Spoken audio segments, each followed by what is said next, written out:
Dear students, जितना ज़्यादा खाना इंपॉर्टेंट है, जितना अपनी बॉडी को एनर्जी प्रोवाइड करना इंपॉर्टेंट है, उतना इंपॉर्टेंट है कि हम इसके वेस्ट प्रोडक्ट से जान छुड़ाएं।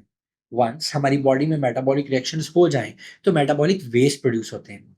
इस वीडियो में हम जानेंगे कि एक्सक्रीशन और रिजेक्शन में क्या डिफरेंस है।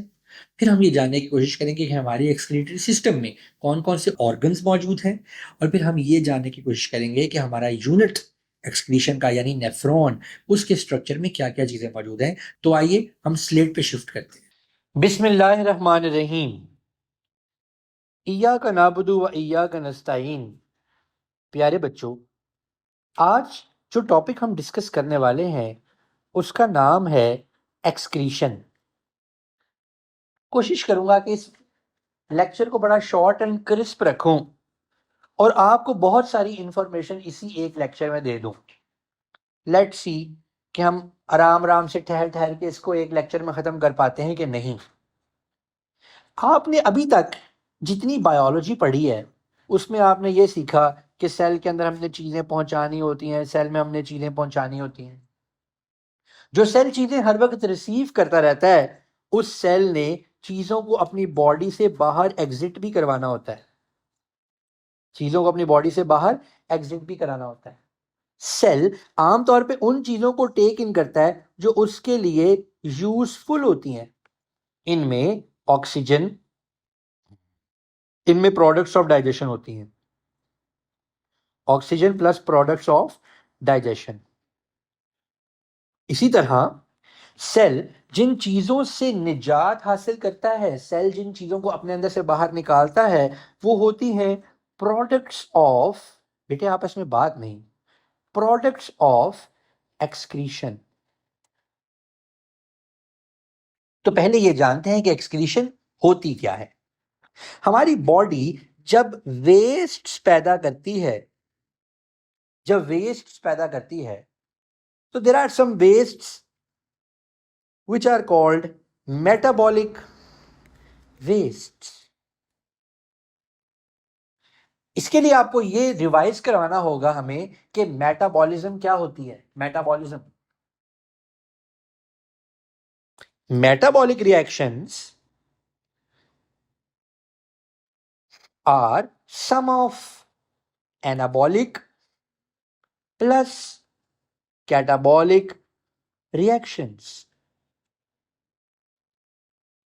एनाबॉलिक रिएक्शंस में चीजें क्या हो रही होती हैं, बिल्डअप, और कैटाबॉलिक रिएक्शंस में चीजें क्या हो रही होती हैं, ब्रेक डाउन। चाहे चीजें बिल्डअप हो, चाहे चीजें ब्रेक डाउन हो। और ये मेटाबॉलिक रिएक्शंस हो कहां रहे होते हैं, ये हो रहे होते हैं सेल के साइटोप्लाज्म में। जब सेल इन तमाम रिएक्शंस के नतीजे में वेस्ट प्रोड्यूस करता है तो हम उन वेस्ट्स को मेटाबॉलिक वेस्ट्स कहते हैं। इनको हम मेटाबॉलिक वेस्ट्स कहते हैं। और ये मेटाबॉलिक वेस्ट प्यारे बच्चों दो तरह के होते हैं। एक नॉन नाइट्रोजनस और दूसरे नाइट्रोजनस। नॉन नाइट्रोजनस वेस्ट्स में हमारे पास एग्जाम्पल आती है कार्बन डाइऑक्साइड की। बेटे आपस में बात नहीं करें, क्या कहलाती है एग्जाम्पल हमारे पास, कार्बन डाइऑक्साइड की। और नाइट्रोजनस वेस्ट के अंदर जो हमारे पास एग्जाम्पल्स आती हैं, ऐसे वेस्ट जिनमें नाइट्रोजन मौजूद हो, उसमें आता है हमारे पास यूरिया, क्रेटिनिन, यूरिक एसिड्स। ये तीन चीजें आती हैं, इन तीनों में नाइट्रोजन होती है। यूरिया, हम जो डाइटरी प्रोटीन खाते हैं, हमारी डाइट में जो प्रोटीन होती है, जब वो टूटती है तो यूरिया बनता है। हमारी बॉडी के जो मसल्स हैं, जब वो मस्कुलर प्रोटीन ब्रेक डाउन होती है तो क्रेटिनिन बनता है। और हमारी खाई हुई चीजों में जब न्यूक्लिक एसिड्स टूटते हैं, आप जानते हैं ना कि न्यूक्लिक एसिड्स क्या होते हैं, डीएनए और आरएनए न्यूक्लिक एसिड्स होते हैं। जब ये टूटते हैं तो यूरिक एसिड्स बनते हैं। अब हम ये जो हमारी कार्बन डाइऑक्साइड है इससे हम कैसे निजात हासिल करते हैं प्यारे बच्चों? When we breathe out and when we exhale. जब हम एक्सहेल करते हैं तो हमारी कार्बन डाइऑक्साइड बॉडी से बाहर चली जाती है। अब आपको पूरी गेम समझ आ गई है ना, क्या क्या हो रहा होता है, हार्ट वार्ट सब आपको पता है, ठीक है ना? और ये जो चीजें हैं इनको हमारी बॉडी से निकालने के लिए हमारे ब्लड को फिल्टर करना पड़ता है। और ब्लड को फिल्टर कौन करती है हमारी बॉडी में? हमारी किडनीज। और किडनीज जब हमारे ब्लड को फिल्टर करती हैं तो वो क्या बनाती हैं? यूरिन। इसका मतलब ये तमाम चीजें यूरिन में मौजूद होती हैं। ये तमाम चीजें यूरिन में मौजूद होती हैं। सो अब हम अपने इस चैप्टर की रिक्वायरमेंट के हवाले से, अच्छा, तो सबसे पहले तो एक्सक्रीशन का मुझे आपको बताना है कि एक्सक्रीशन होती क्या है। तो एक्सक्रीशन इज, शाबाश बेटा, लेकिन आपने कंप्लीट बात नहीं की। एक्सक्रीशन इज रिमूवल ऑफ, शाबाश, metabolic wastes from the body. ये है एक्सक्रीशन। और अगर आपको एक्सक्रीशन समझ आ गई तो साथ ही आपको इजेशन भी समझनी पड़ेगी कि इजेशन क्या होती है। कोई बताएगा इजेशन क्या होती है? Removal of undigested materials.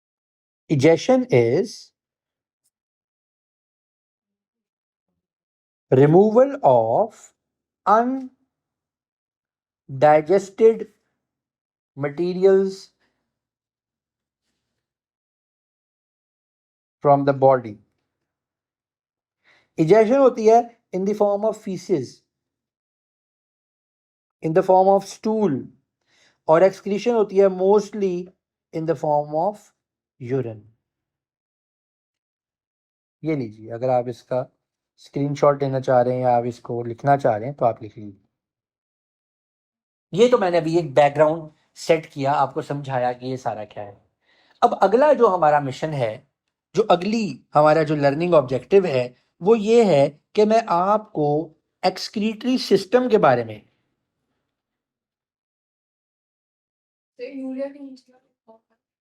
Creatinine, अब मैं आपको बताऊं कि हमारा ये एक्सक्रीटरी सिस्टम कैसा होता है।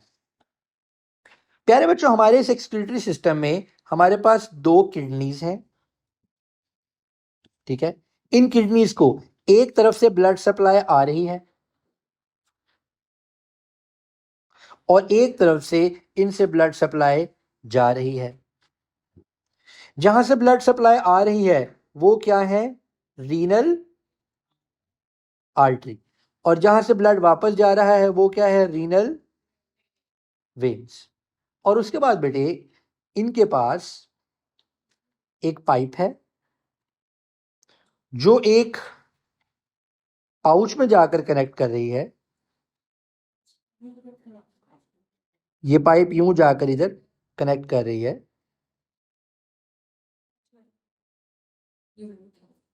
ठीक है जी?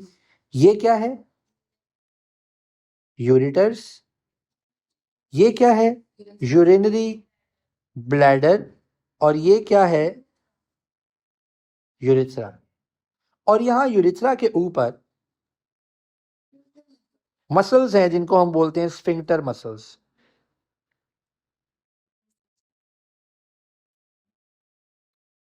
ये तो हो गई इसकी सिंबॉलिक डायग्राम। अब हम इसकी एक्चुअल डायग्राम बनाते हैं जैसी ये आपको देखने में लगेगी।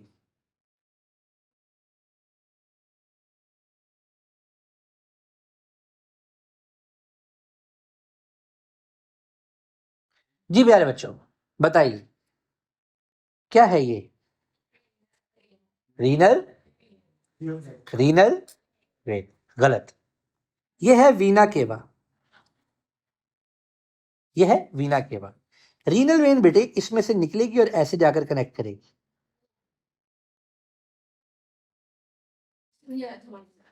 ये क्या है? ये है अयोटा। और इसमें से ऐसे रीनल आर्टरीज निकलेंगी और जाकर कनेक्ट करेंगे। ये किडनी के अंदर दो बड़े मेजर पार्ट्स होते हैं। एक होता है renal cortex, this is the renal cortex, और ये अंदर वाला पार्ट इज रीनल मेड्यूला। उसके बाद यहां there is a part which is called हाइलस।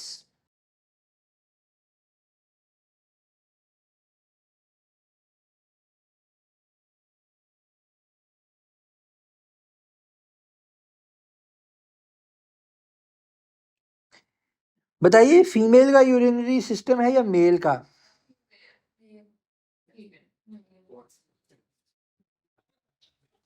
ये जो सिस्टम मैंने बनाया ये फीमेल का है कि मेल का है? It is of male, because female का जो यूरिनरी ब्लैडर है वो इस तरह राउंड शेप का डाउन नहीं होता, वो एक साइड पर होता है, राइट साइड पर होता है। Why? Because there is uterus in front side, और यूट्रस के अंदर आपको बताइए यूट्रस हम सबका पहला घर था, ठीक है? जब हम बने थे, अल्लाह ताला ने जब इरादा किया था हमें भेजने का, तो हम सबसे पहले यूट्रस में रहे 9 मंथ्स, ठीक है? आपने वो सुना है हजरत इमाम जाफर सादिक और जाबिर बिन हयान का मुकालमा? Do you know who is Jabir bin Hayyan? Jabir bin Hayyan is a great Muslim scientist जिसने हाइड्रोक्लोरिक एसिड और सल्फ्यूरिक एसिड जैसे एसिड्स बनाए थे जी, ठीक है? इससे पहले ये नहीं एग्जिस्ट करता। Jabir bin Hayyan was a great Muslim scientist. And do you know who is Imam Jafar Sadiq? इमाम Jafar Sadiq was one of the most, वैसे सारे इमाम ही लर्नेड थे, लेकिन he is known for the दुनियावी उलूम as well.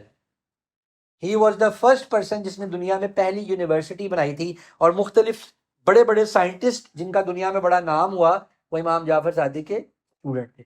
अब एक बात बड़ी मजे की, गौर से सुन लें। एक बार जाबिर बिन हयान ने इमाम जाफर सादिक से कहा कि हम इस्लाम और मुसलमान होने के नाते मानते तो हैं कि हमने मरना है या there is a life hereafter, लेकिन कोई लॉजिकल रीजनिंग दे ताकि हम मुझे यकीन आ जाए। तो इमाम जाफर सादिक ने कहा कि जब तुम अपनी माँ के पेट में थे वहां तुम्हें रिस्क भी मिलता था, खाना पीना भी मिलता था, तुम्हें वहां पर शेल्टर भी मिलता था, तुम वहां पर कंफर्टेबल थे। मैं अपनी वर्डिंग अपनी आगे पीछे कर रहा हूं लेकिन मतन यही है। और उन्होंने कहा कि जब तुम्हें अपनी माँ के पेट से इस दुनिया में मुंतकिल करना चाहा तो तुम अपने कंफर्ट जोन को छोड़ने के लिए तैयार नहीं थे, लिहाजा तुम रोए चिल्लाए पीटे। बच्चा रोता वही आता है दुनिया में, क्योंकि तुम्हें ये यकीन नहीं था कि ये दुनिया तुम्हारी माँ के पेट से कितनी बड़ी है, और जो रिस्क तुम्हें वहां मिल रहा है, माँ के पेट में मिल रहा है, उससे कितना ज्यादा रिस्क इस पूरी दुनिया में फैला हुआ है। उन्होंने कहा कि बरज़ख यानी जो आखिरत है उसके मुकाबले में ये दुनिया जो है इसकी मिसाल और रेशो बिल्कुल ऐसी है जैसे माँ का पेट और ये दुनिया है। तुम दुनिया से भी इसलिए नहीं जाना चाहते, मुंतकिल नहीं होना चाहते, तुम्हें लगता है जो रिस्क मुझे यहां मिल रहा है वो कहीं और नहीं मिल सकता। मगर जब तुम मुंतकिल किए जाओगे तो तुम ये जान जाओगे कि दुनिया तो कुछ भी नहीं थी, असल तो ये है। यानी इतना बड़ा लॉजिक इमाम जाफर सादिक ने दिया। कभी अगर आपको टाइम मिले तो इनके बारे में, इन बुजुर्गों के बारे में पढ़ा करेंगे। अच्छा, ये यूरिटर है बेटे। अब इस यूरिटर के नीचे यहां पर we have this urinary bladder. आप नोट करें कि यूरिटर डायरेक्टली ऊपर से नहीं अटैच हुआ, ये नीचे से जाकर डाउनवर्ड्स अटैच हुआ है। इसकी दो रीजंस हैं, दो लॉजिक्स हैं। पहला लॉजिक तो यह है कि ये एक मेल का सिस्टम है, और मेल के स्पर्म डक्ट्स को कल को यहां इसके ऊपर से बल के आना है और यूरिथ्रा के साथ अटैच होना है। रिप्रोडक्टिव सिस्टम जब पढ़ेंगे तो आप लोगों को पता चलेगा ये बात। एक बात तो ये। दूसरी बात ये कि अगर ये यूरिटर डायरेक्टली ऊपर से टॉप से इसके ऊपर ड्रॉप हो रहा होगा, जब आप करवट लेंगे, जब आप उठे बैठेंगे, जब आप साइड्स चेंज करेंगे, तो यूरिन बैक फ्लो करने की कोशिश करेगा यूरिटर में। लेकिन जिस तरह से ये यूरिटर अटैच होता है, पीछे से आकर बैक से नीचे से अटैच होता है, वो भरना शुरू करता है, लेकिन कभी भी किसी भी पोजीशन से यूरिन बैक फ्लो नहीं करता आपके यूरिटर्स के अंदर।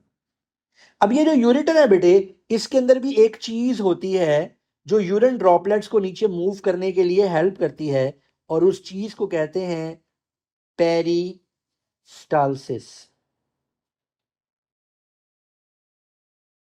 इसमें भी पेरिस्टालसिस होती है। अब यहां होता क्या है प्यारे बच्चों, आपकी अयोर्टा से रीनल आर्टरी से ब्लड आता है आपकी किडनी के अंदर, आपकी किडनी इस ब्लड को फिल्टर करती है और फिल्टर्ड ब्लड यहां से वापस जाता है आपकी रीनल वेन। तो टेक्निकली आपकी रीनल वेन में सबसे कम यूरिया कंटेनिंग ब्लड होता है। Total absence of urea is not possible. ऐसा नहीं होता कि टोटल यूरिया एब्सेंट, नो। अगर आप खाएं नहीं कुछ प्रोटीन वाला तो आपके किडनीज पे कम प्रेशर आएगा। अगर आप कम प्रोटीन खाएंगे तो आपकी किडनीज पे कम प्रेशर आएगा।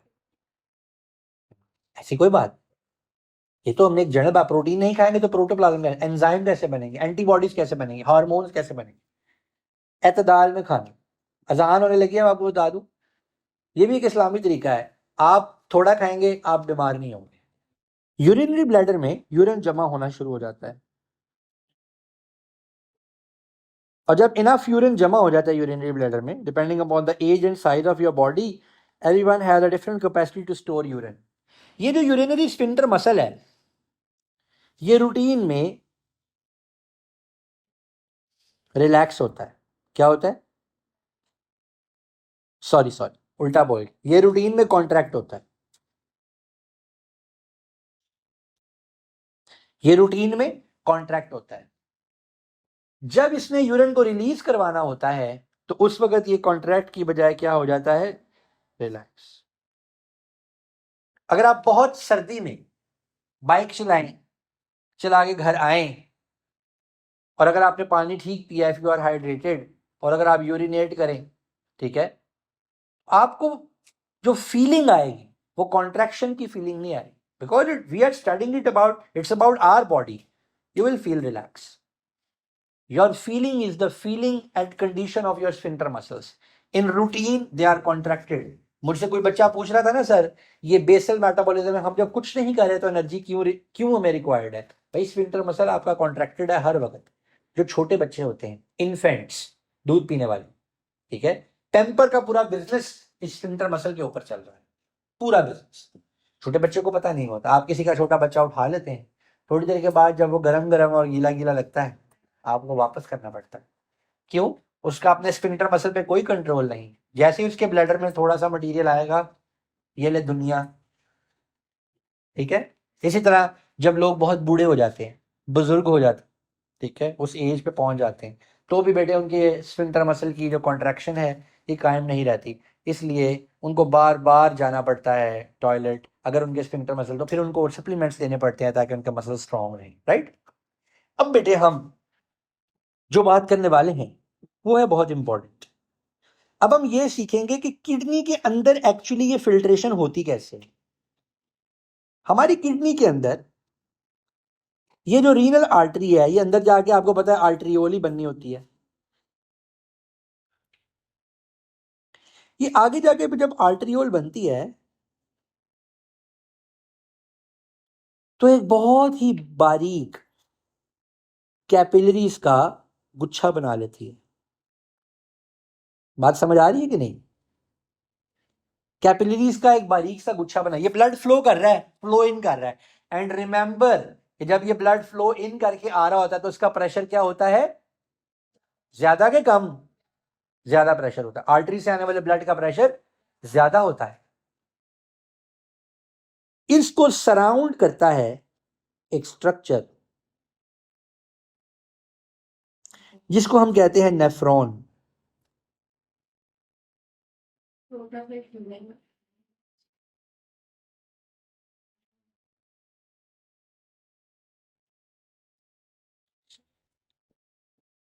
इसका इलाज करने वाले डॉक्टर को कहते हैं नेफ्रोलॉजिस्ट।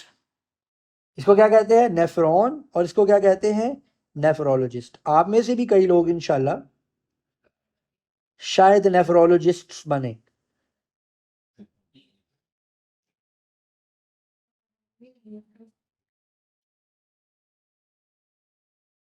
और जब मैं बूढ़ा हो जाऊंगा और मेरी किसी दोस्त को जरूरत होगी तो मैं उसको जब लेके आऊंगा तो शायद आगे मुझे आप में से कोई मिल जाए, राइट।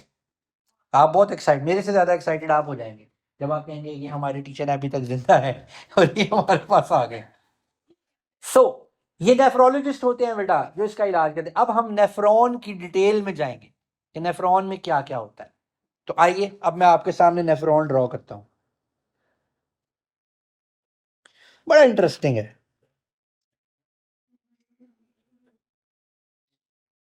ये ब्लड वेसल आया और ये ब्लड वेसल यहां पर आकर कैपिलरीज का एक गुच्छा बना गया,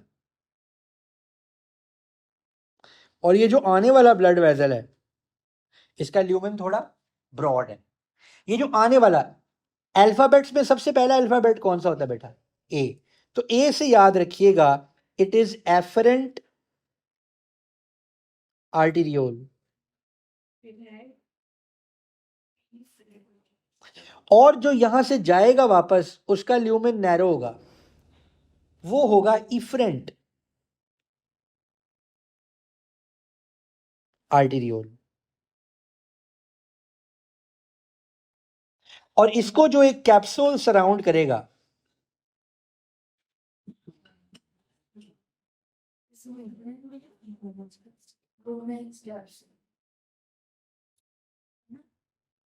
जो इसको कैप्सूल सराउंड करेगा इसको कहते हैं बेटे बाउमेन्स कैप्सूल। कैस्पोल लिखने लगा मैं, कैप्सूल।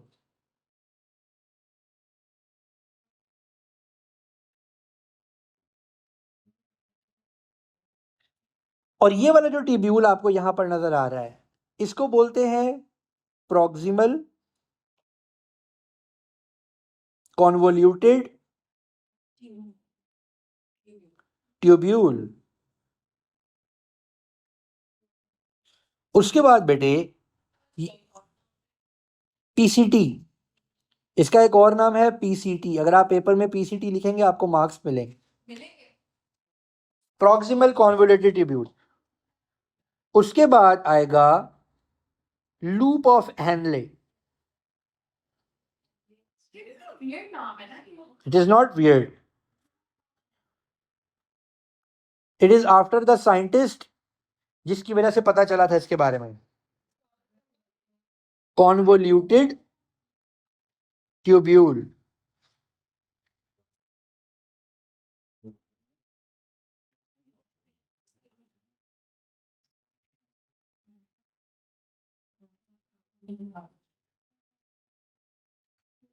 और ये अब नीचे आ गए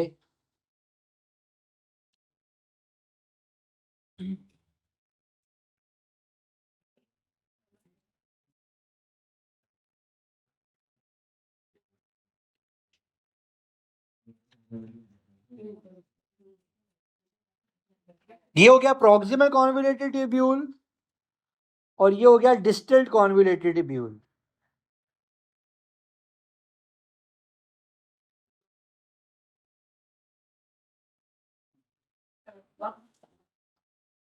इसको बोलते हैं डीसीटी,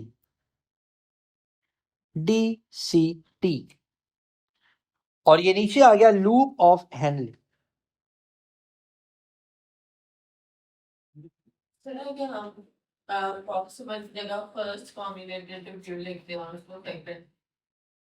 इतना नहीं, ऐसे नहीं होता नो। इतना जो हमने फर्स्ट सेकंड ध्यान में रखना है। तो हम प्रॉक्सिमल, अब ये मेडिकल में आप बहुत जगह यूज करेंगे। This is a proximal and और डिस्टल एंड। प्रॉक्सिमल पहले आने वाला, डिस्टल बाद में आने वाला। जी बताएं क्या? ओ शाबाश, thank you. It is called glomerulus. सब लोग मिलके बोलें क्या नाम है इसका, फिर बोलेंगे glomerulus.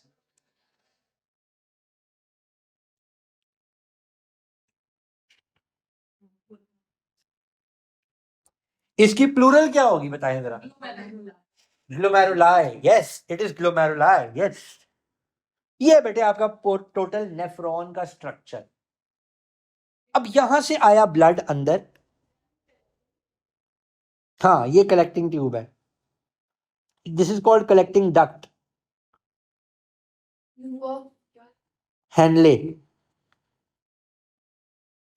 It is collecting duct. अब होगा क्या, यहां बेटे आपकी एफरेंट आर्टरियोल से ब्लड आता है, और जब ब्लड यहां से आता है तो ये ब्लड प्रेशर की वजह से बहुत सारे मटेरियल्स को जी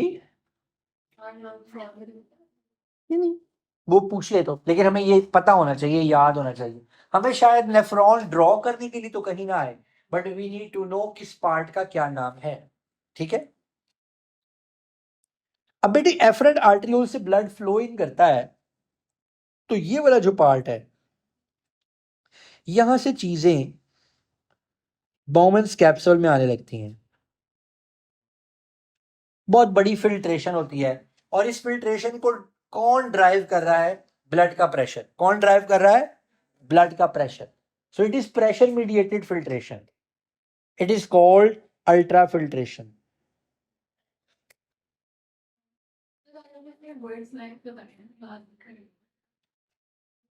इसको क्या कहते हैं? Ultra filtration. इस अल्ट्रा फिल्ट्रेशन में कई यूजफुल चीजें भी निकल जाती हैं ब्लड से बाहर। जैसे अगर आप में से, आप तो बहुत अच्छे बच्चे हैं, कोई ऐसी क्लासेस भी होती हैं जहां बदतमीज बच्चे होते हैं, क्लास में मियाओं की आवाज निकाल देते हैं, सीटी बजाते हैं, अब टीचर को पता नहीं चला कि किसने सीटी बजाई है या किसने मियाओं की। मैंने इसलिए कहा था कि आप अच्छे बच्चे हैं। तो टीचर कहे सारे बाहर निकल जाओ। जब टीचर ने सबको बाहर निकाल दिया तो उसने क्या किया है? Ultra filtration. क्या किया है? Ultra filtration. अब ये जरा देखें कि अल्ट्रा फिल्ट्रेशन में क्या क्या निकलता है। वाटर, ग्लूकोज, प्रोटीन्स नहीं निकलती, salts, urea, creatinine, uric acids. अब अगर सर ने सबको क्लास से बाहर निकाल दिया तो पढ़ाएंगे किसको? सो सबको बाहर खड़ा करके सर पिक एंड चूज करना शुरू कर देंगे उनके कंडक्ट को देख के। वो कहेंगे आप वापस आ जाओ, आप वापस आ जाओ, आप आ जाओ, आप आ जाओ, आप आ जाओ, आप बॉयज सारे वापस आ जाओ, बॉयज में से कोई सीटी नहीं बजा सकते। ठीक है, फिर सारे एक्सप्रेशंस नोट करें। अगर किसी ने सीटी बजाई हो और उसको ऐसे रिलीफ मिल जाए, वो फटाफट एक्सप्रेशंस आते हैं, एक्सप्रेशन से भी बंदा नोट कर सकता है। खैर, हम बात करें यहाँ पे, अब हमें इसमें से क्या क्या चीजें चाहिए बेटा? हमें पानी चाहिए, हमें ग्लूकोज चाहिए, हमें सॉल्ट्स चाहिए। We need them, so we need to take them back into blood. और इनको ब्लड में वापस खींचने के लिए, इनको ब्लड में वापस लाने के लिए एक प्रोसेस होता है बेटे, जिसको हम बोलते हैं सेलेक्टिव रीएब्जॉर्प्शन। अब ये जो ब्लड वेसल जा रहा था ना, ये ऐसे नहीं जाएगा, ये सराउंड करता है इन चीजों को और फिर ऐसे बाहर जा रहा होता है। जो इफरेंट आर्टरियोल है, ये सराउंड करता है इन चीजों को, और जहां जहां ये इन चीजों को टच कर रहा है बेटे, वहां वहां सेलेक्टिव रीअब्जॉर्प्शन होती है। इस सेलेक्टिव रीअब्जॉर्प्शन में, अच्छा मुझे बताएं, अल्ट्रा फिल्ट्रेशन किस एरिया में हुई है? बोमन्स कैप्सूल में।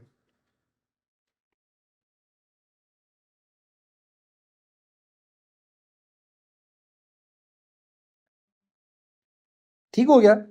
ये जो आपकी सिलेक्टिव रीअब्जॉर्प्शन है, ये आपके पीसीटी में और आपके लूप ऑफ हेनले के अंदर होगा।